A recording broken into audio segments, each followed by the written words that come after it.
Talabul ilmi faridatun ala kulli muslimin wal muslimat.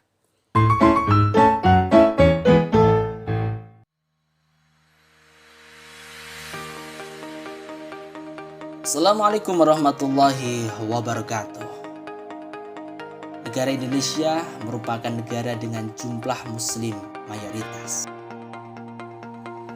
Populasi umat muslim di Indonesia sekitar 86,7% atau sekitar 237,55 juta jiwa.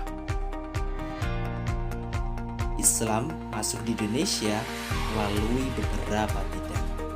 Salah satunya di bidang pendidikan.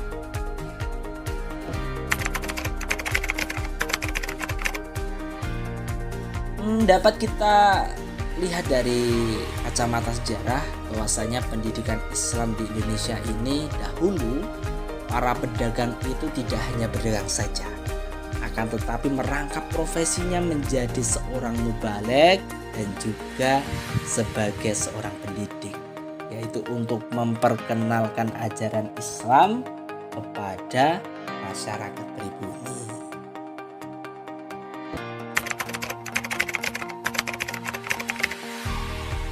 Sebelum masyarakat muslim terbentuk, pendidikan pada awal belum memiliki sarana dan prasarana, belum memiliki jadwal, belum memiliki materi tertentu.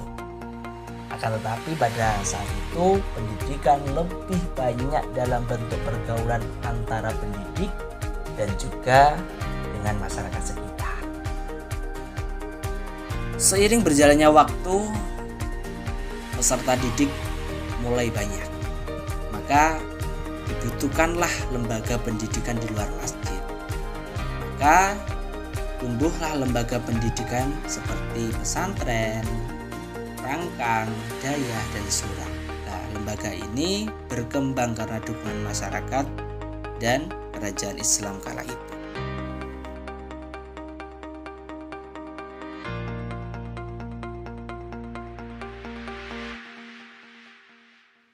Pada abad ke-20, mulailah era baru dalam pendidikan Islam. Tepatnya, para pelajar Islam Indonesia yang pulang dari Timur Tengah menimbulkan dinamika dan perubahan pada lembaga pendidikan Islam. Pada saat itu, muncullah madrasah sebagai institusi yang memadukan antara pesantren dan sekolah. Serta sistem pembelajarannya pun telah berubah dari sistem tradisional menuju sistem modern. Lembaga pendidikan pesantren pun mengalami dinamika pula dengan munculnya sistem beberapa pesantren modern. Setelah kemerdekaan Indonesia, tumbuhlah berbagai lembaga pendidikan Islam yang disemangati oleh spirit pembaharuan. Pesantren telah mengalami dinamika sehingga tumbuhlah pola pesantren yang berakar pada pola pesantren salaf yang kuat, pegang pada tradisi awal, mengkaji dan mendalami kitab-kitab klasik. Adapun pola pesantren modern yang telah mengombinasikan pengetahuan agama dan umum atau sains dalam kurikulumnya serta sistem pembelajarannya telah mengikuti sistem pembelajaran modern.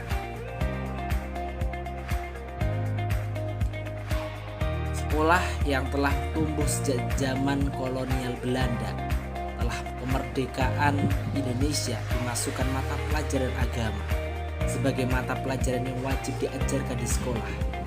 Pendidikan agama pun mengalami dinamika pula. Pada mulanya pendidikan agama bersifat pilihan, kemudian berkembang menjadi pelajaran wajib dan menjadi hak peserta didik. Dari segi finansial, pendidikan Islam saat ini sudah sangat banyak lembaga pendidikan Islam yang berkembang. Baik itu dari tingkat sekolah dasar, sekolah menengah, sampai pada tingkat perguruan tingginya. Tahap demi tahap, sesuai dengan perkembangan dan pembangunan bangsa Indonesia, pendidikan Islam semakin terintegrasi dalam pendidikan nasional. pentingnya agama Islam yang menjadi bagian keseluruhan dari pendidikan nasional akhirnya mendapatkan kekuatan hukum dalam rumusan Komisi Pembaruan Pendidikan Nasional. Sampai pada saat ini, umat Islam di Indonesia dapat merasakan pembangunan pendidikan yang sangat luar biasa. Bahkan, lembaga pendidikan Islam di Indonesia terbanyak di dunia jika kita bandingkan dengan negara-negara lain. Walaupun di balik itu semua perjalanan pendidikan Islam di Indonesia mengalami pasang surut mulai dari zaman kemerdekaan hingga pada zaman sekarang. Pendidikan Islam diharapkan menghasilkan manusia yang selalu berupaya menyempurnakan iman, akhlak dan takwa, serta tangguh dalam menghadapi tantangan, hambatan dan perbuatan yang muncul dalam pergaulan masyarakat. Saat ini sekolah Islam mendapatkan kemudahan dan fasilitas dari pemerintah untuk berkembang dan menjadi pondasi utama pendidikan di Indonesia dalam rangka mewujudkan tujuan pendidikan nasional, yaitu mencetak generasi yang beriman dan bertakwa.